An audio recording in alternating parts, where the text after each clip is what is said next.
Thank you so much. Thank you for inviting me. Thank you for being with me today. Um,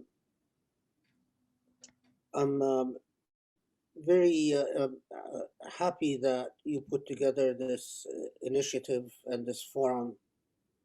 Particularly, I like the tone of optimism um, in titling it Towards a New Civility.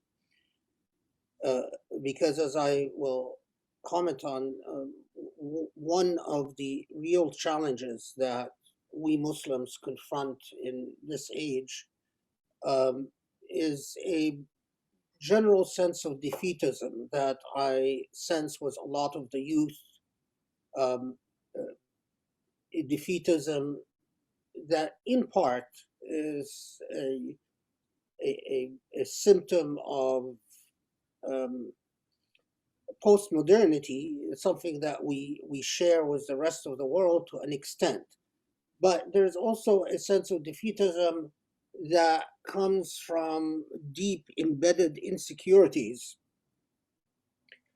about the Islamic legacy and about the role of the Islamic civilization in history, uh, and about um, uh, the contributions of Islam to modern epistemologies, um, and a modern order, whatever that order is. So there's a lot that we can say and a lot that we can talk about because the challenges are numerous, and uh, in order to speak coherently about the possibility of civility, especially civility inspired from an Islamic perspective, uh, in a world that often seems uncivil, um, and a world that has uh, is undergoing various movements of xenophobia, various regressions of reactionism, especially the politics of identity, which tries to claim modern civilization as particularly Judeo-Christian, as a privileged Judeo-Christian civilization, and to look at the rest of humanity with an eye of suspicion. These are challenges that include us Muslims, obviously, and include us in particularly um, sometimes dramatic ways because of the history of colonialism. And because Muslims overall in today's world are relatively disempowered, they are among the weakest identity groups in the world today. The amount of power that they leverage is very limited. Um, so that makes things particularly stark for Muslims. And it encourages an air of pessimism, an air of defeatism. So, for instance, you will find among the most popular things among Muslims today is talk about the end of times and the signs for the end of times and the sometimes I feel that young Muslims are just waiting for Yawm al-Qiyamah, for the hereafter to come, um, which, because Allah subhanahu wa ta'ala tells us very clearly that no one knows when Yawm al-Qiyamah is, uh, and that it will only come to us as a surprise. I see this as a symptom of defeatism and a symptom of uh, lack of aspirations for the future. So let me now address the issue of new civility. And of course, there's so many points that we can touch upon. So I will try to touch upon what I think is the most significant that needs to be underscored. Uh, one of the biggest challenges when we try to think of civic virtues of civility, of even ethics and morality itself, is to deal with ethics or moral virtue, or if you will, civility, as if it can be completely and fully embodied in a historical moment or a textual source. That approach to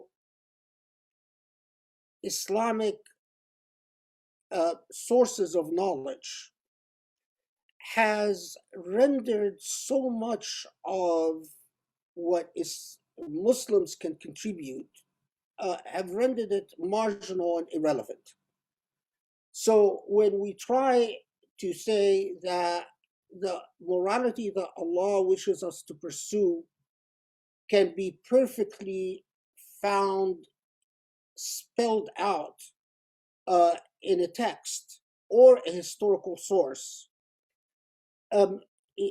you are going against the natural grain of history.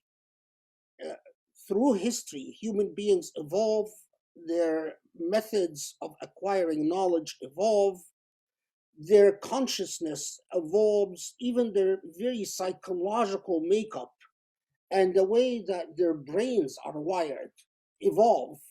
And by evolve, I mean change. They are human beings, like Allah's creation in general, is in constant movement. The very basic law of creation is that movement is life, and non-movement is stagnation, and stagnation is death. So movement and change is a natural thing. That is the way that Allah has created everything in this universe. Nothing remains static. Nothing, and in fact, the minute things stop moving, they confront atrophy and deterioration and death. Our approach to Islamic morality, in my view, must understand the very special place of Sharia in Islamic morality. And when I say Sharia, I don't mean the old books of Hanafi fiqh or the old books of Shafi'i fiqh or whatever madhab one is talking about. Sharia is the source to and from the divine, the source to and from all goodness. The very concept of Sharia is the foundation and the water hole, the source of life, the very impulse of life.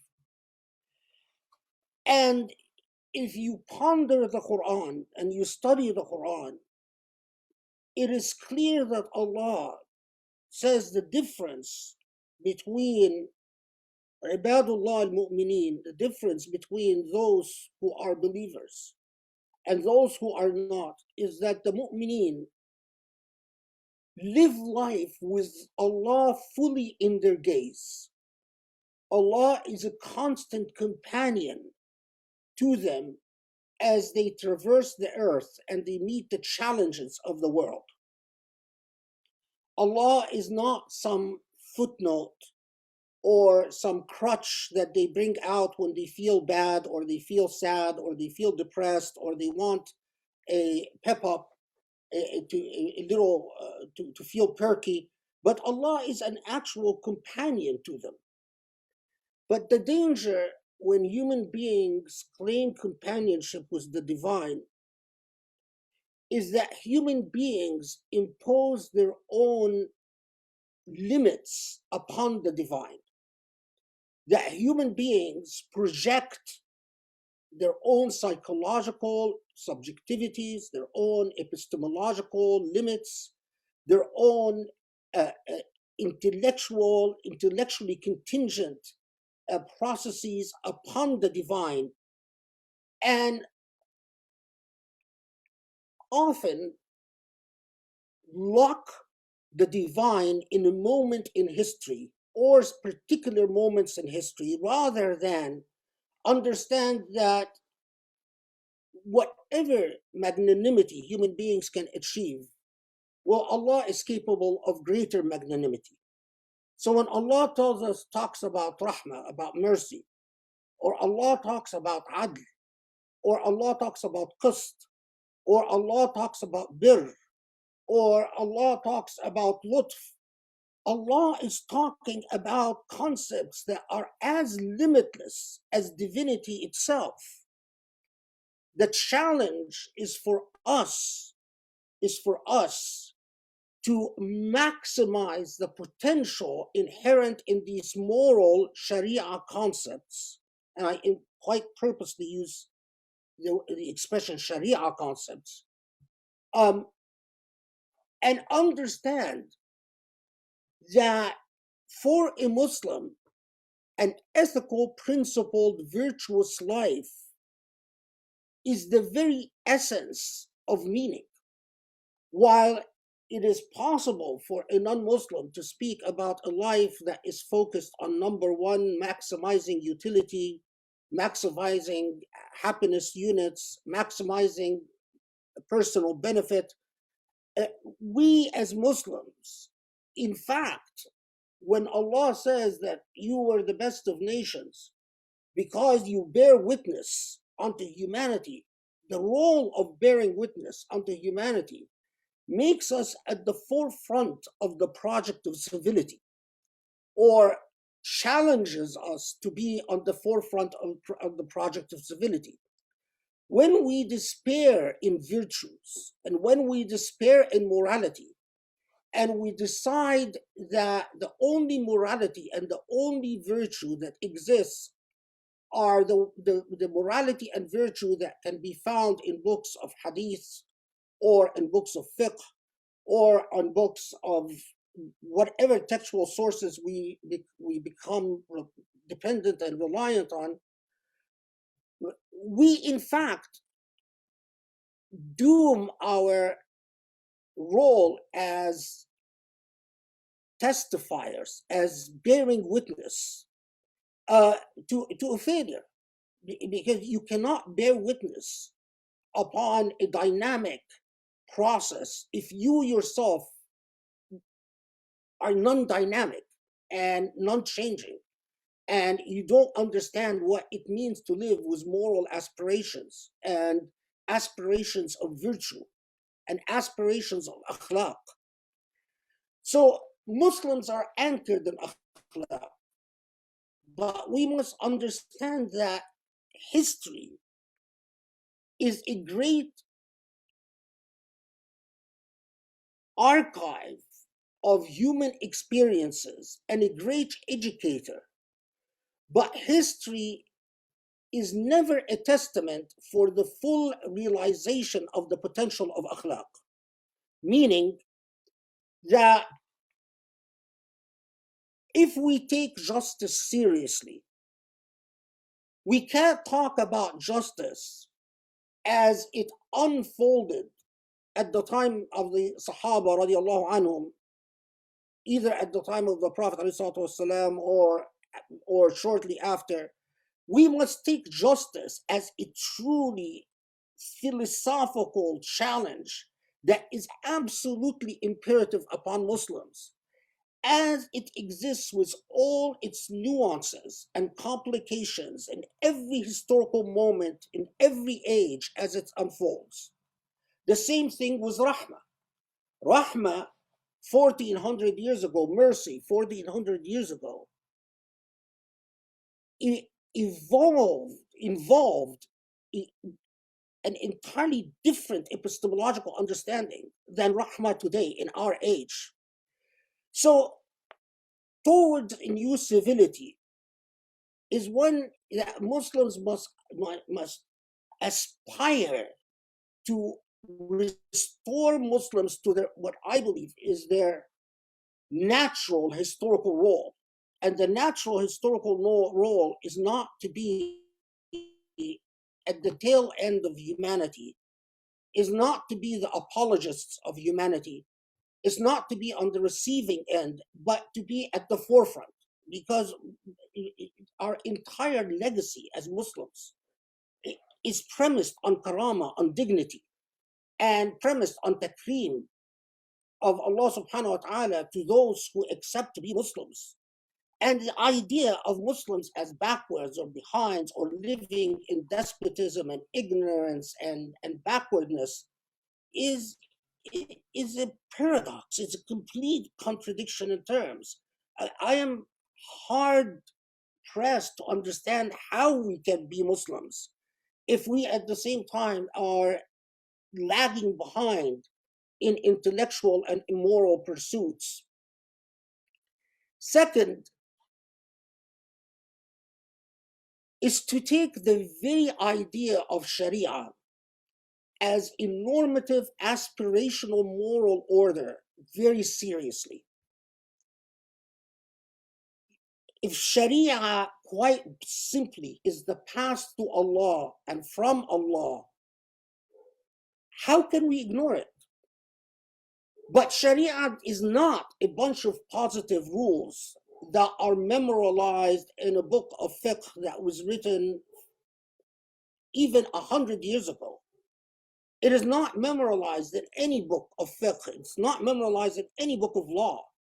Sharia is an entire moral engagement and challenge to achieve the virtues that are necessary to achieve divinity on earth, to bring the presence of divinity to earth and to testify on behalf of the divine. Civility in our modern age as Muslims will often mean that we have to very critically rethink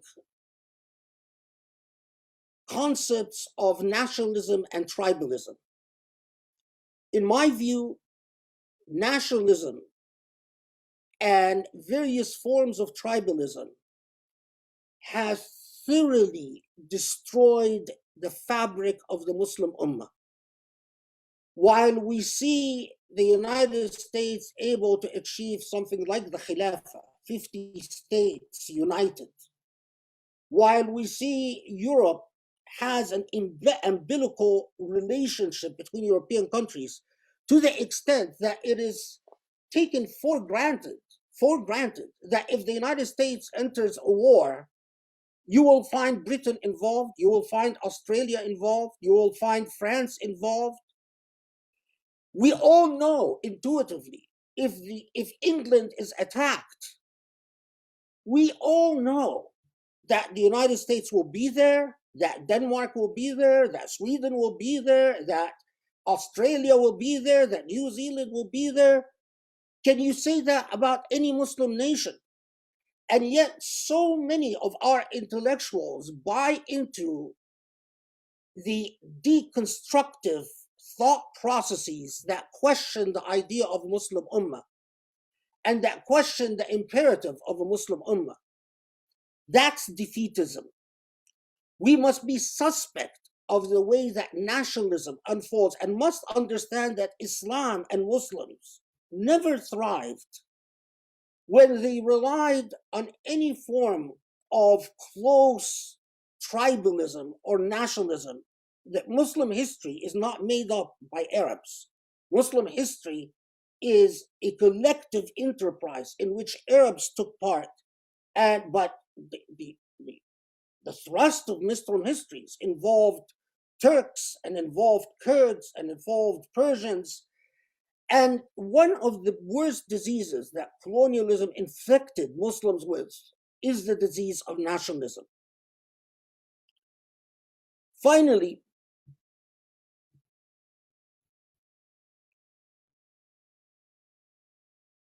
we must think of the fact that whether we like it or not, we are seeing a considerable amount of moral regression on part of the West. And the West, since World War II, has been at the forefront of defining what civility means.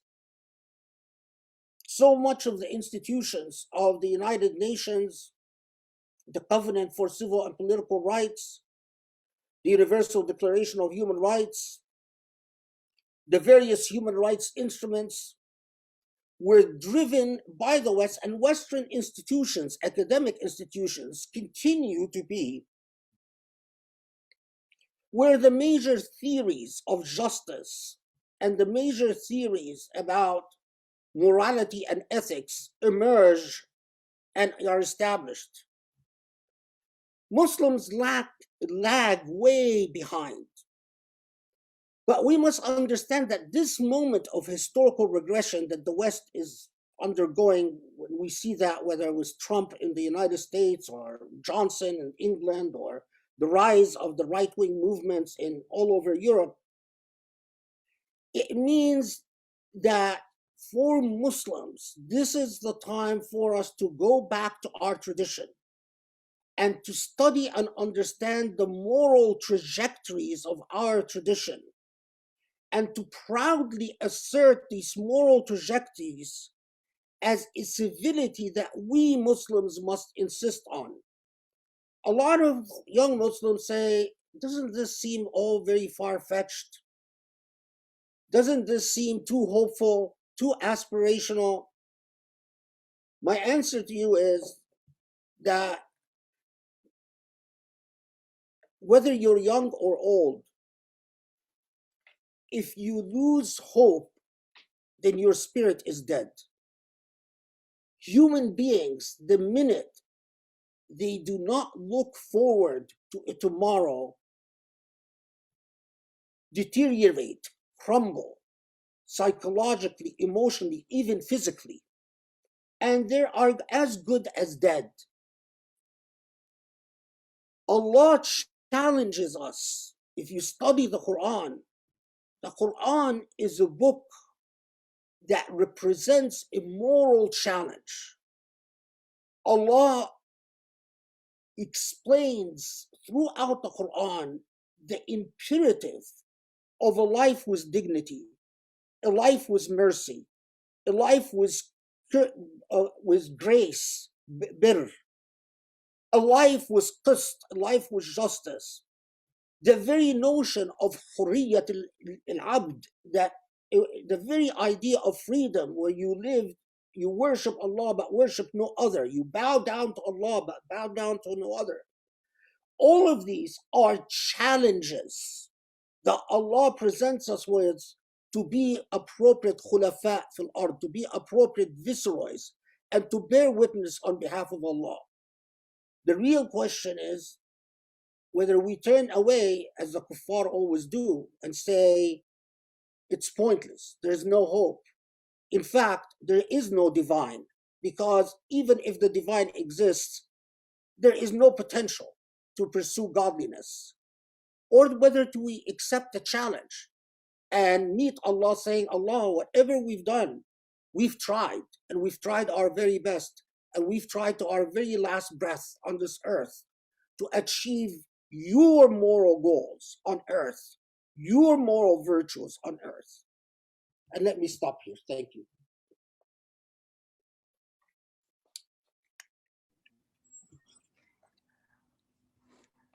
Thank you very much, Dr. Khaled. MashaAllah, that was very inspirational. That was not just full of hope, but also of wisdom.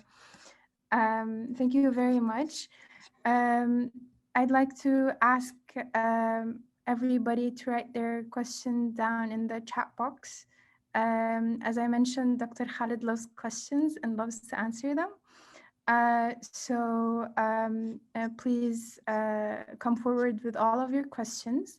And I'll probably start with the first question, which is that Dr. Khaled, you were mentioning that we should be like at the forefront, proudly claiming the ethics during this age.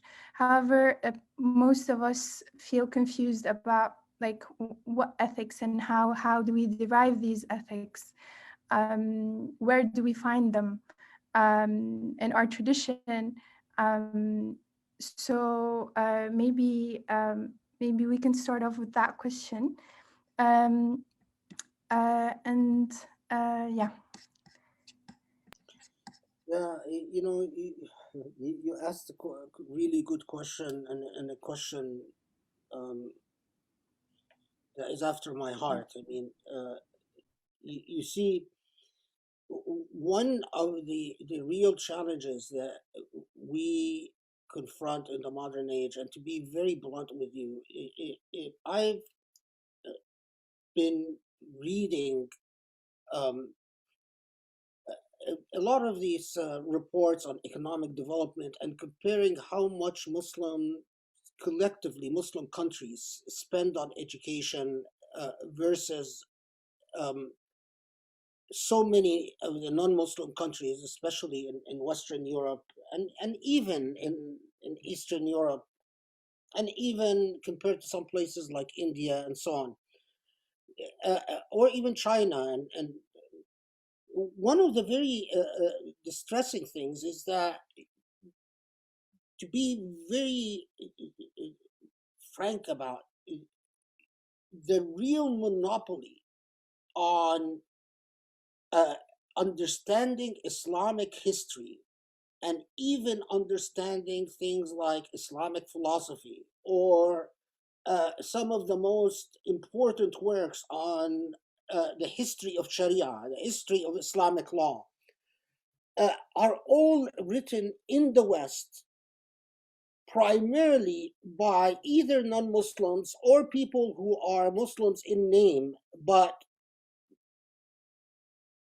Islam is not a matter of conviction for them, which has done something that is very peculiar.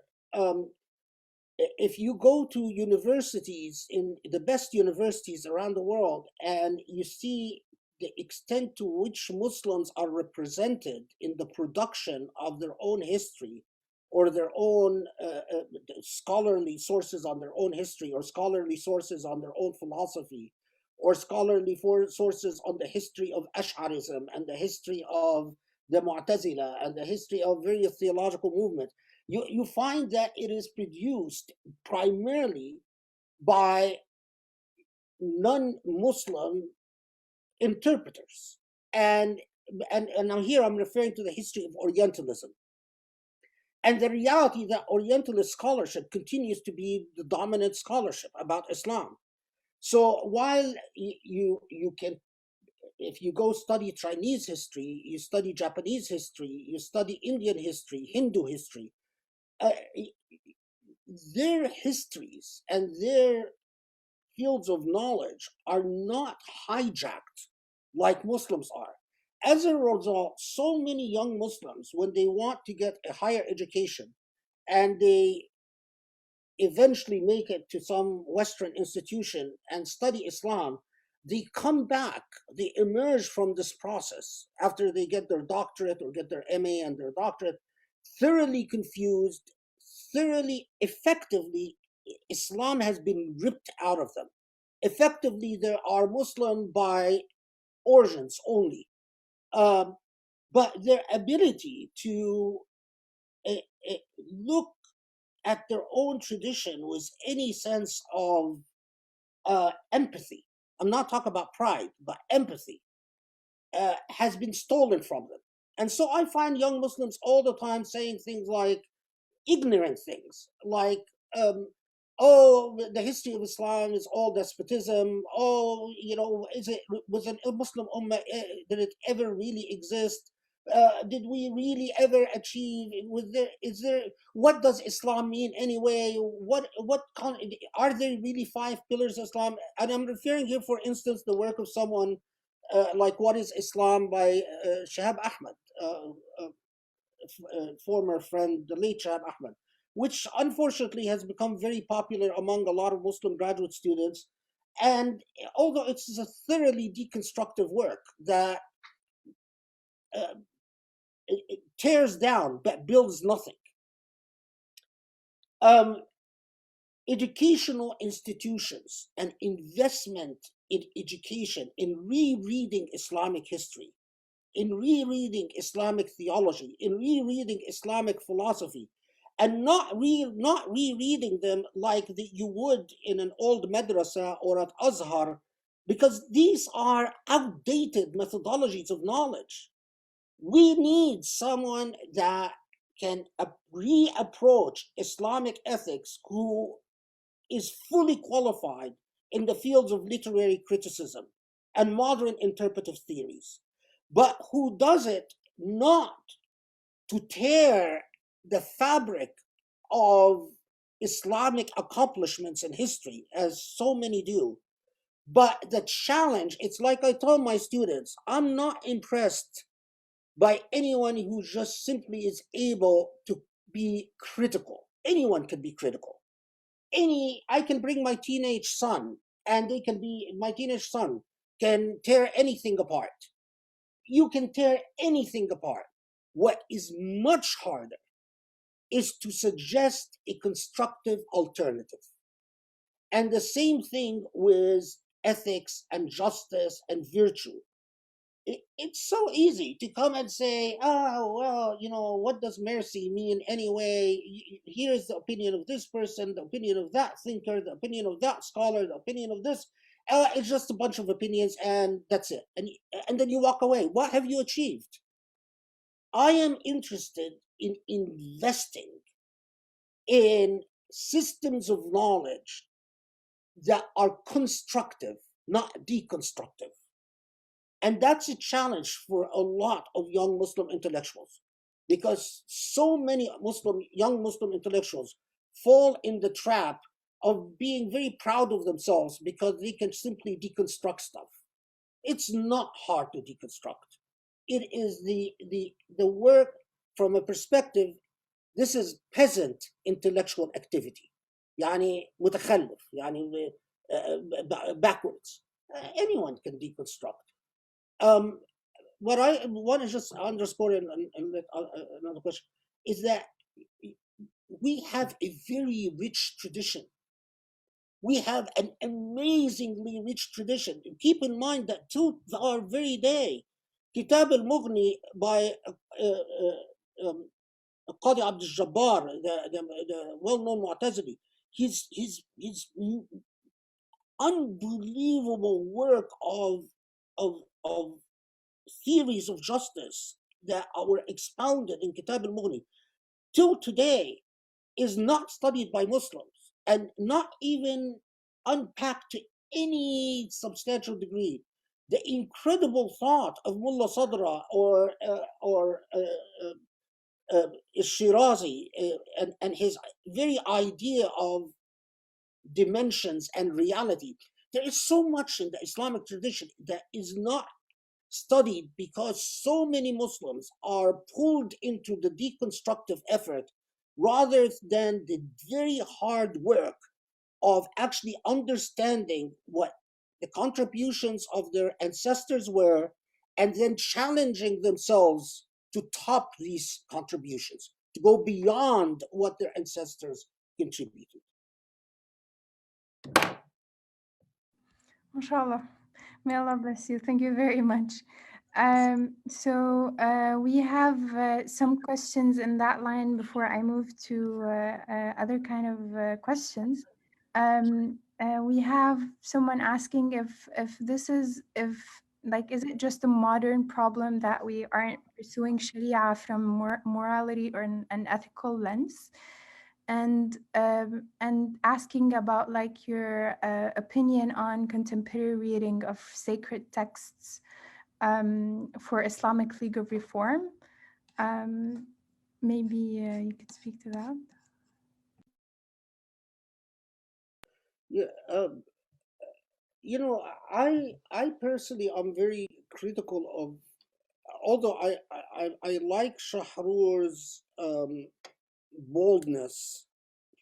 The question is about the ethical and moral lens and contemporary readings. what I don't like about Shahrur is how dismissive he is of the Islamic tradition. He basically utilizes particular interpretive theory borrowed from Western thinkers and then applies it to the text of the Quran, and has no patience for reading any of the intellectual contributions of the past. And when you do that, you're reinventing the wheel from scratch. And when you reinvent the wheel from scratch, you are bound to repeat so many mistakes. And it's a very arrogant intellectual posture to say, I don't need to build upon what Ibn Rushd left, or to build upon what Ibn Tufayl did, or to build upon the magnanimous ethical thought of Razi. So that's what I'm very critical of the Shahrur-like approach, and also Gamal al-Banna from Egypt had a very similar thing. People who basically look at the Islamic tradition as a failed tradition, and then say, well, if we read the Quran through my literary lens, we can. So, and Shahrur left some of his later writings sort of started delving into the world of Islamic law, of pontificating about rules of law, without understanding what law is, without even studying what law is, So, no, I don't think Shahrur is a type of alternative that I think we should be looking towards. On the other hand, there is a Moroccan thinker called Abu Ya'la al-Marzoui, for instance, that I admire greatly, and that I see as someone who does the type of work that I think is necessary. He reads Islamic texts very seriously. He takes the Islamic intellectual tradition very seriously. He's very respectful, but at the same time, a free thinker and a critical thinker. And he doesn't stop with any historical text, but he tries to go beyond it. Um, I would include in the same category someone like the late Taha Jabr Alwani, who passed away in Egypt but spent some years in the US. And when I look at the various people that lived their life studying the Islamic intellectual contribution, but seeking to build upon it, what I find shared among them is, one, they're intellectually brave. They're not afraid to break precedent, to say, well, this was the past, here's what I think. But at the same time, they all have a respectful reverence towards the contributions of the ancestors. And I cherish that. I cherish that as a lawyer. I cherish that as an ethical thinker. I cherish that in so many levels. Because you cannot make a moral contribution if you begin with the arrogant premise that all the contributions of the past are pointless. Human beings, the way knowledge progresses is to build upon each other. And one of the things that colonialism has succeeded in doing with Muslims is to completely sever the ties between them and their intellectual roots. So how can you make a contribution where, if you're just starting where colonialism left off? Show me someone that does Western philosophy without first mastering what the great Western philosophers said. Show me someone who is a great scholar of American jurisprudence or European jurisprudence who has not read all what the great jurists have said within their field of specialty. You only see this ridiculous gun-ho attitude of oh, I'll shoot from the hip and all I need is the Quran and I don't need anything else. Only in the Islamic tradition, to be honest with you. Even in the Jewish tradition, all the rabbis all the Jewish scholars that I respect have such irreverence for the intellectual contributions of the Jewish tradition, as much as they could disagree with their own predecessors, and respectfully say, well, what they offer is not appropriate, and here's why it's not appropriate. So, but this is okay. Yeah. So I tend to talk too much when I'm answering questions because there's so much to say. But let me just, if I would go back to my young years, if I would go back to being youth and get the opportunity to live things, I lived a lifetime preaching that Muslims have to invest in educational institutions.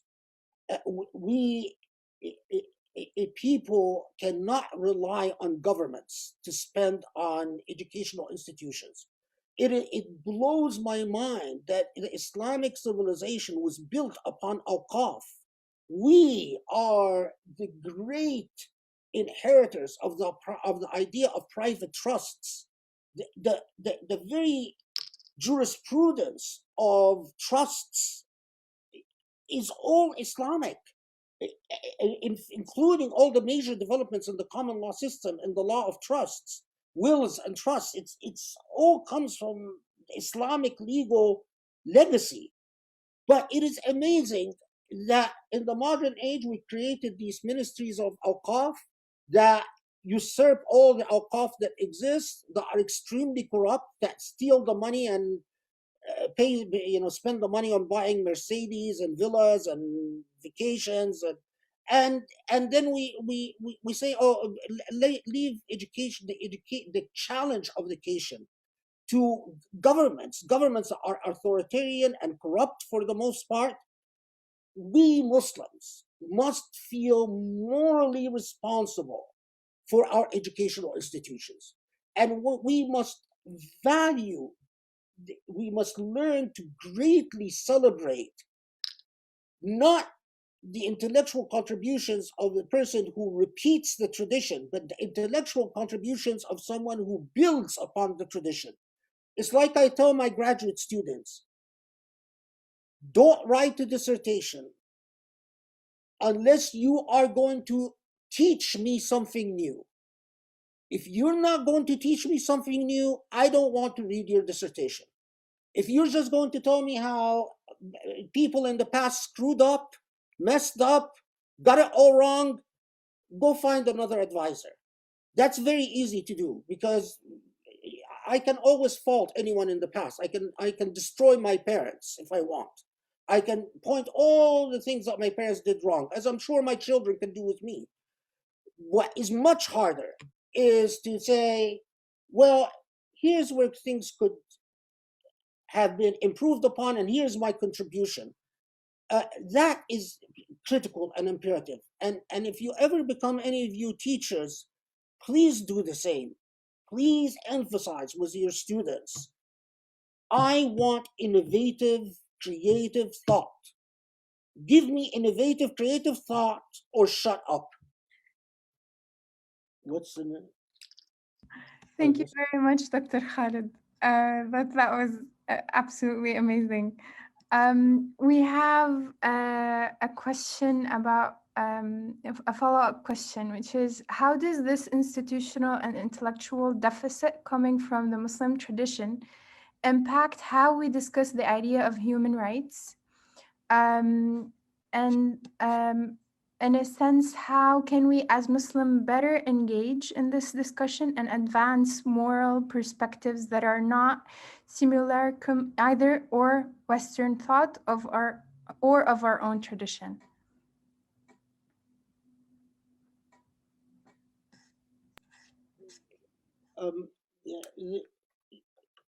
The challenge of human rights,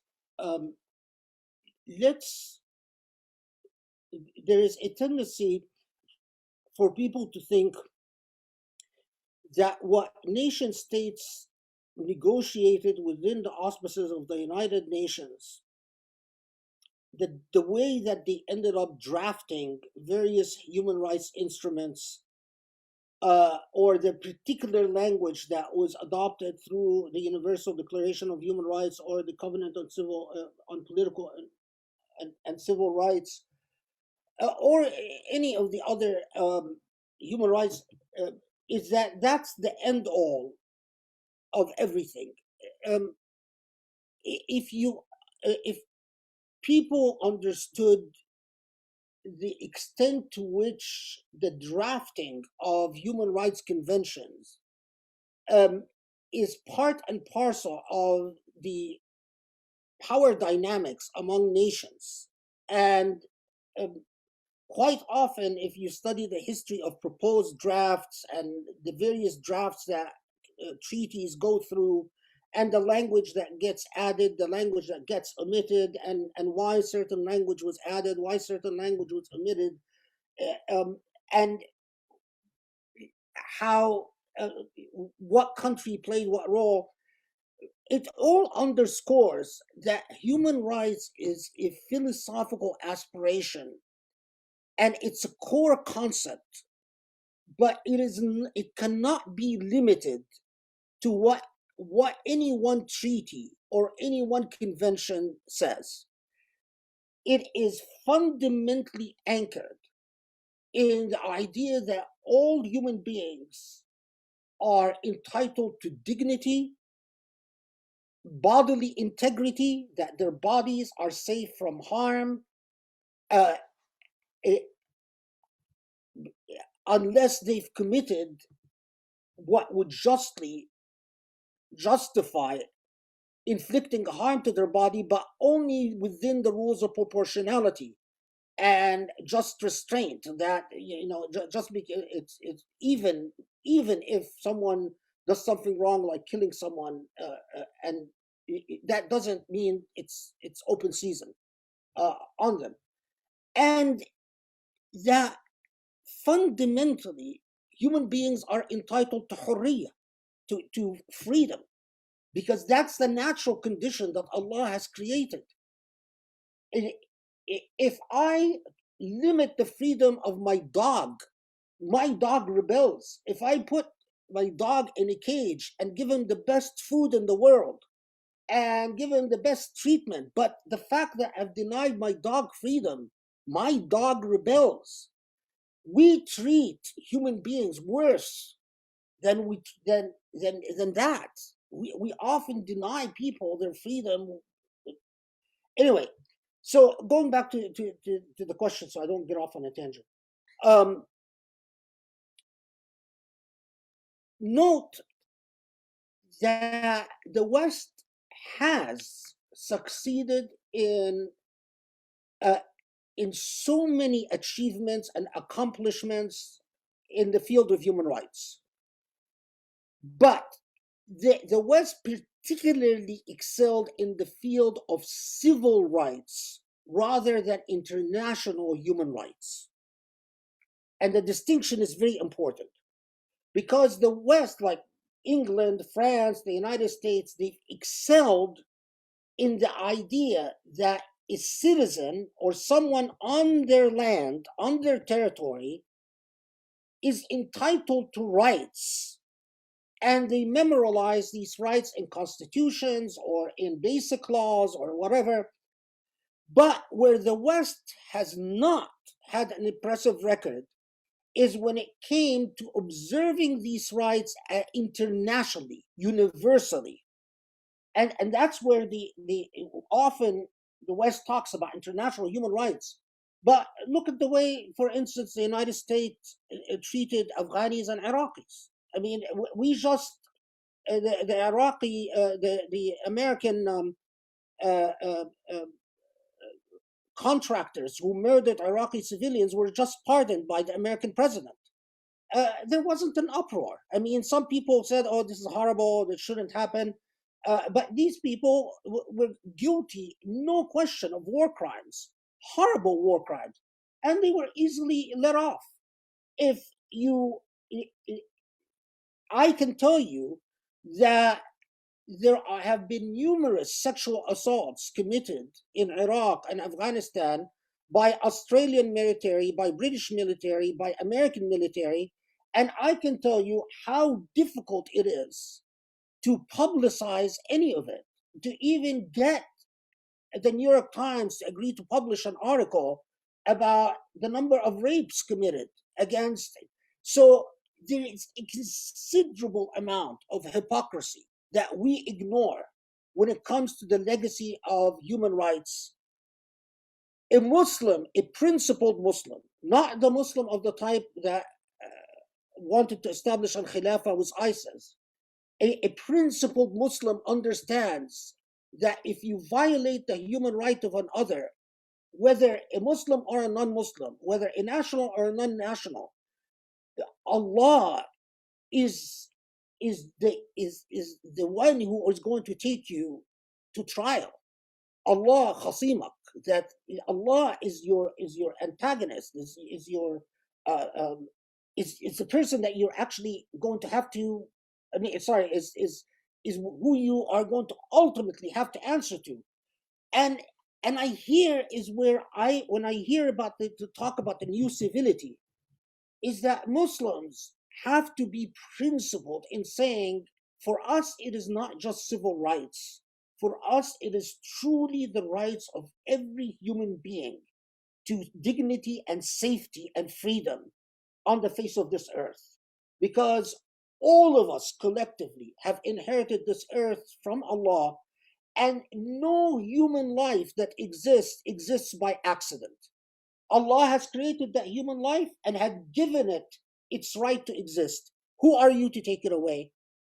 Allah has created that body and given it the desire to be safe from harm and safe from starvation and safe from cold and safe from all danger. Who are you to come and rob the body its rights?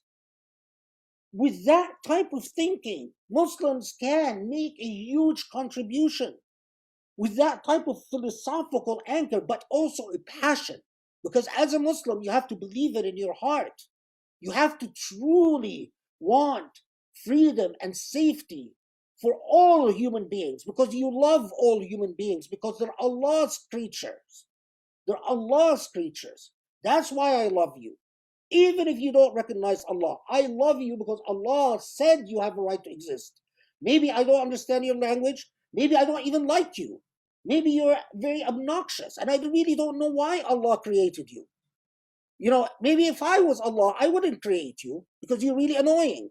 But you have a right, and your rights are on top of my head. That is Islamic. That's where you get Islamic morality. And then we can, it's a paradigm shift. And I wish the human rights fields, you know, I have a lot of Jewish scholar friends who write on human rights, who make huge contributions to the field of human rights thought and philosophy and so on. Where are the Muslims? Where are the Muslims?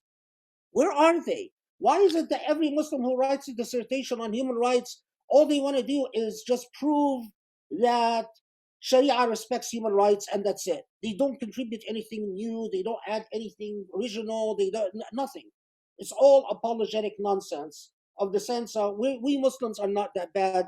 We can understand human rights too. We can respect human rights. Thank you, goodbye. That's not much. That's not a contribution. That to me is a failing grade. MashaAllah. May Allah bless you immensely, Dr. Khaled. We have a question asking about what is, when we talk about tradition in the Islamic context, what does it entail? And what does working from within that tradition mean? And as well, is it necessarily posed against our current modern and postmodern contexts?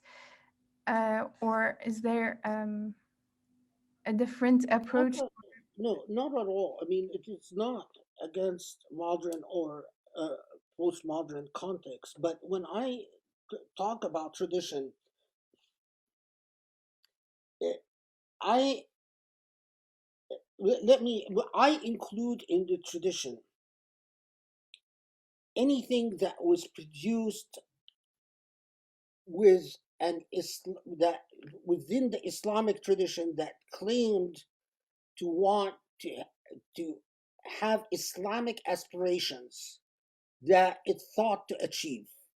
So there were books of theology, there were books of philosophy, there were books of literature, that there were books of poetry, there are books of law, obviously, numerous texts that where we get into these questions. Well, do you consider the poetry of someone like Abu Nawas, who most of his poetry talked about sex and alcohol? Do you consider that part of the Islamic tradition? We can get into these discussions because that's very interesting. But even Abu Nawas, even someone like him, towards some of his poems, he is trying to reconcile between his desires and his iman, his conviction that Allah exists. Well, do you consider someone like Abu al-Ala al-Mu'arri, who in his poetry sometimes expresses atheistic ideas, part of the Islamic tradition? Uh, Even the atheism of Abu al-Ala al-Mu'arri is a pious atheism. Um, he is nearly apologizing to Allah in saying, I don't want to believe in Allah. But that takes us into, but these are sort of the margin issues. So when I'm talking about the Islamic tradition, I am talking about, the vast production by so many different theological orientations, from various Sufi orientations to Mu'tazili orientations, to Ash'ari orientations, to Ahl al-Hadith orientations, to Maturidi orientations, and that's in theology. And also, of course, people like Ibn Sina, who were not Ash'ari or Mu'tazili, or you can't, or someone like Al-Farabi, and so on and so forth. My if there was my challenge is that people who, let me put it very bluntly to you, people who make valuable contributions to their historical moment do so often not from a sense of despair, but of a sense of strength and aspiration. In other words, the reason they make an original contribution is that they are hoping for something. They believe that there is hope. Those who don't believe that there is hope rarely make a contribution that is original, other than skepticism and deconstructionism and so on. Which, now, when you make your original contribution,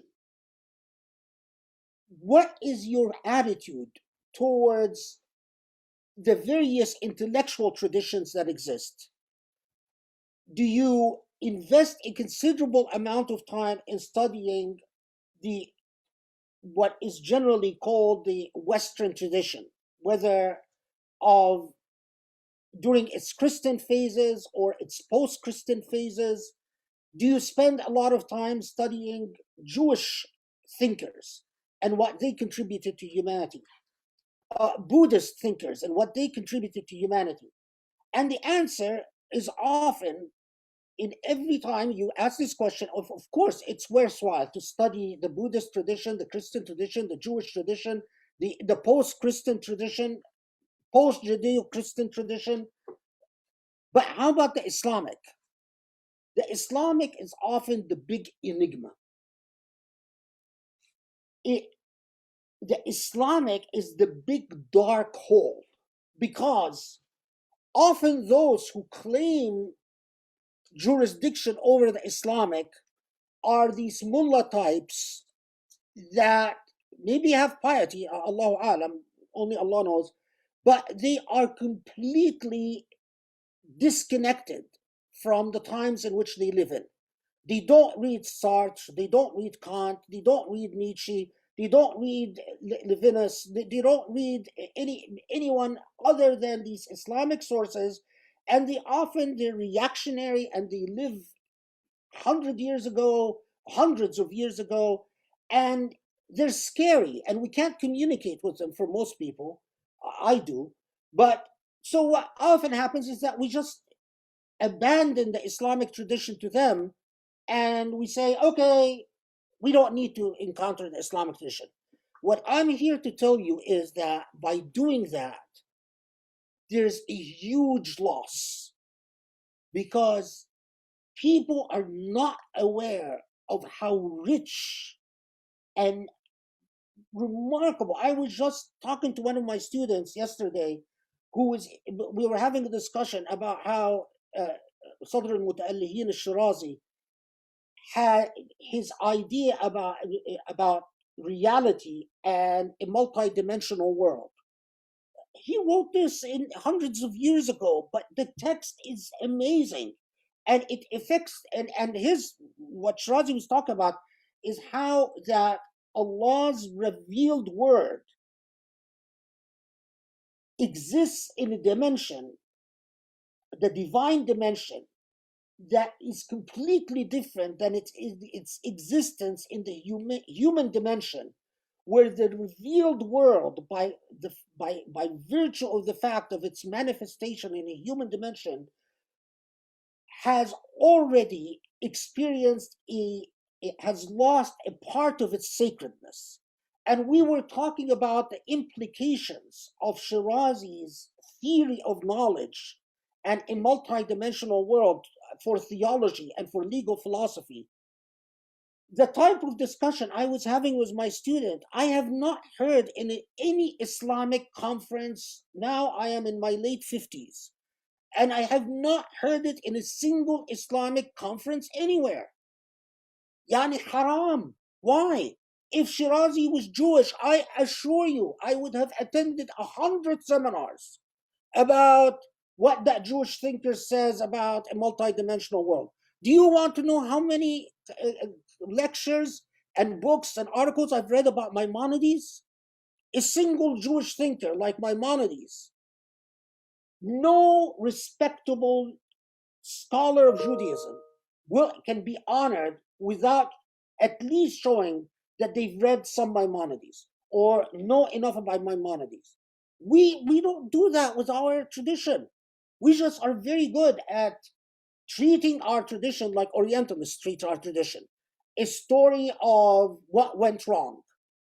Well, there were the good old days at the beginning, and then there was stagnation, and then they closed the doors of ijtihad, and then Ghazali came, and then Ghazali disproved Ibn Rushd, and then after all of that, it became a lost cause, and we were all in. What? This is Mickey Mouse history. That's not real history. History is far more nuanced and complicated than that. There were no doors of ijtihad closed. The Muslims continued to think and produce and generate and innovate throughout their existence. You can't deal with an intellectual tradition with this simplistic, stereotypical nonsense. Take all these books written by modern scholars that tell you the story of Islamic philosophy in 200 or 300 pages. Throw them away. They're useless. That's not real history. Thank you very much, Dr. Khaled. We have the very last questions before we have to end the session, sadly. The question is about the Ummah. So, what does a unity of Muslims mean today, and what are the parameters of unity? Is unity situational or temporary? And then the second question is, does Ummah necessarily need to be Islamic? Can't we connect regardless of religion? No, okay. First, I want to this really important idea. There is an Ummah Islamiyya, and there is an Ummah Insaniyya, and it's like the Prophet ﷺ taught. Muslims are supposed to be like a single body. That, as the Prophet ﷺ said, if the stomach hurts, the arm is affected. If the arm affected, the stomach is affected.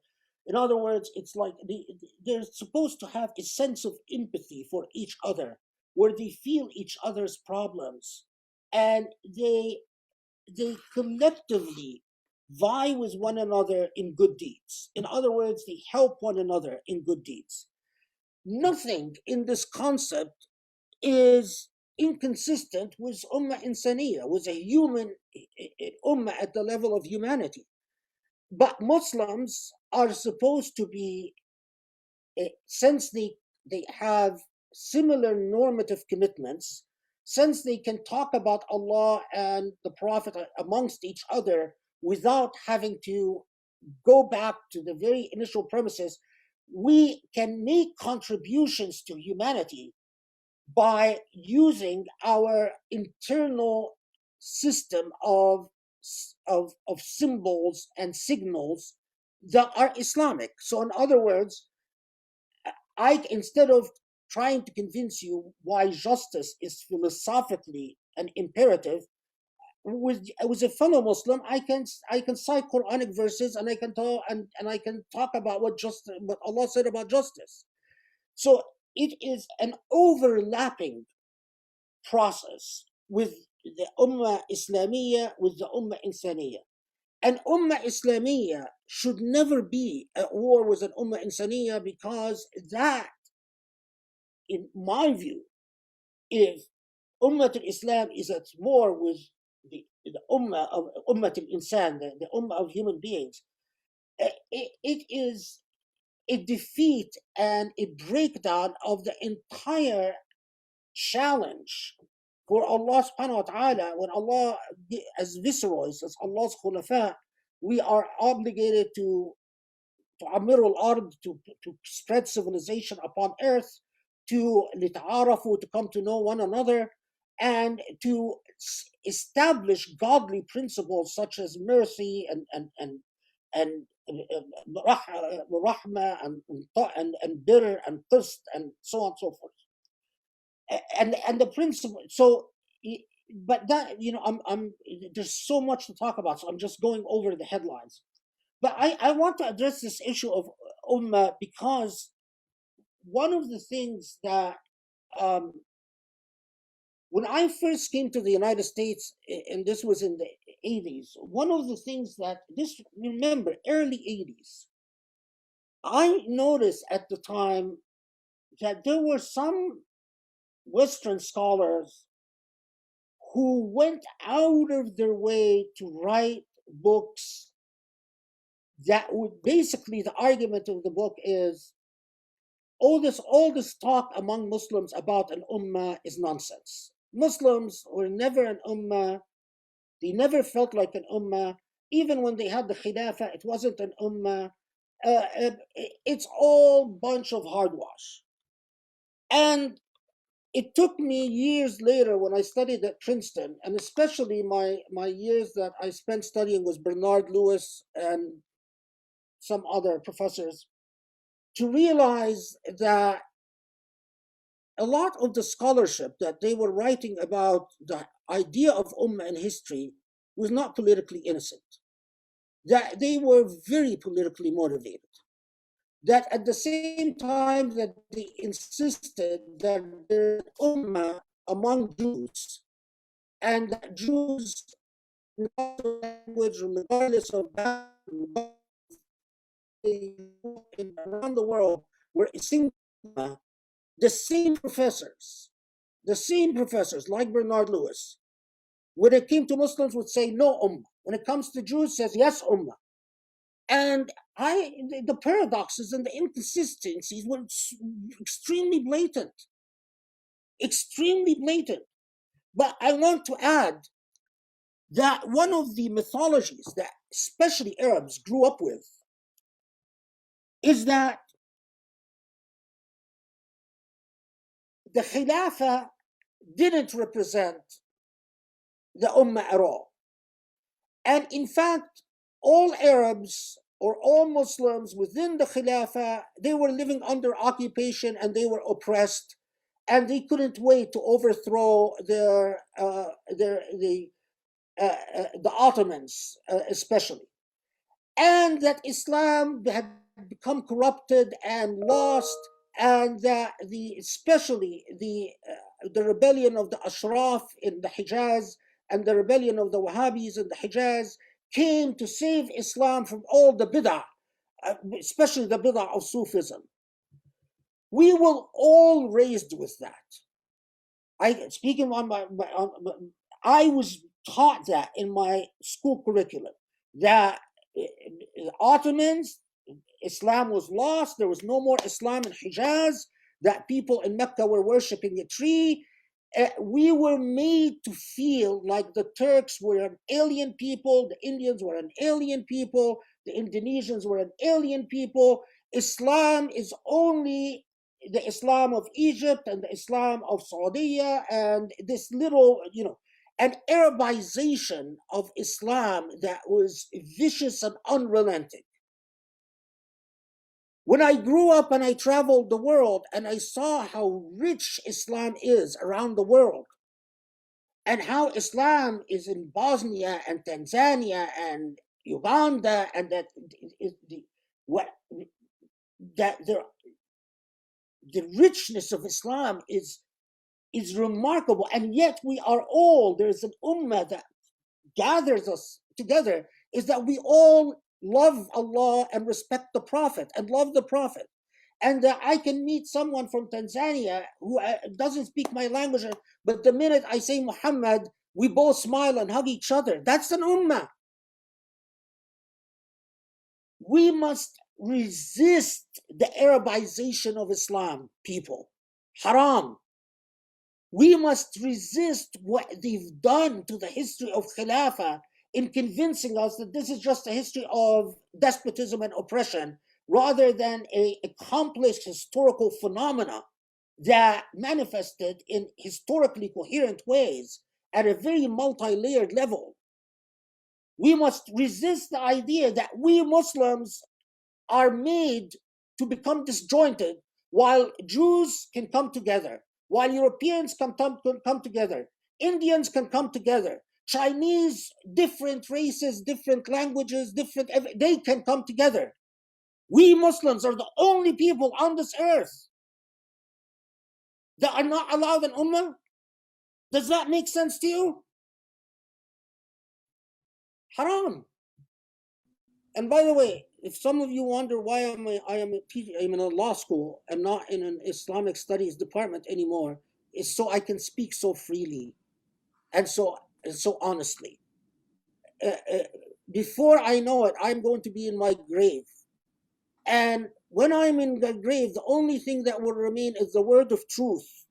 Not the books, not the degrees, not the promotions, not the salary. I'm telling this to all the young people.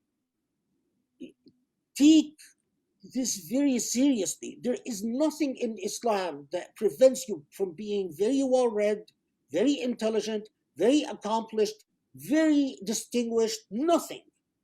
You can be all of that and be a wonderful Muslim at the same time. And don't believe anyone that tells you otherwise.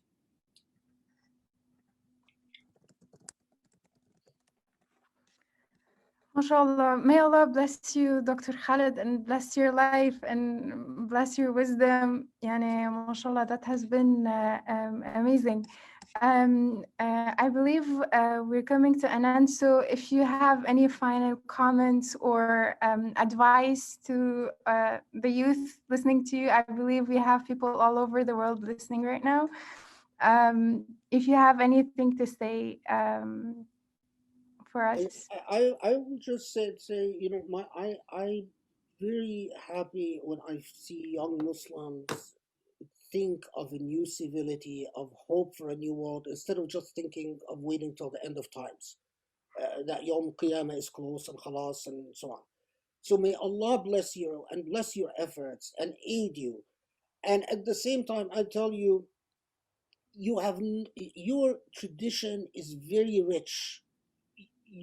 You can spend many lifetimes studying it. The intellectual production of your tradition is mind-boggling. There is nothing for you to feel inferior or subservient or promise yourself to contribute to your tradition and innovation. We are raised the idea that bid'ah is bad. No, bid'ah is very good. Bid'ah, because we're not doing a bid'ah in prayer or in fasting or in ibadah. We're doing a bid'ah in the affairs of life.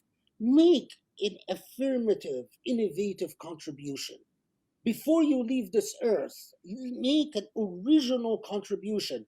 Study a manuscript that no one has looked at before. Study a text that has been ignored all the time.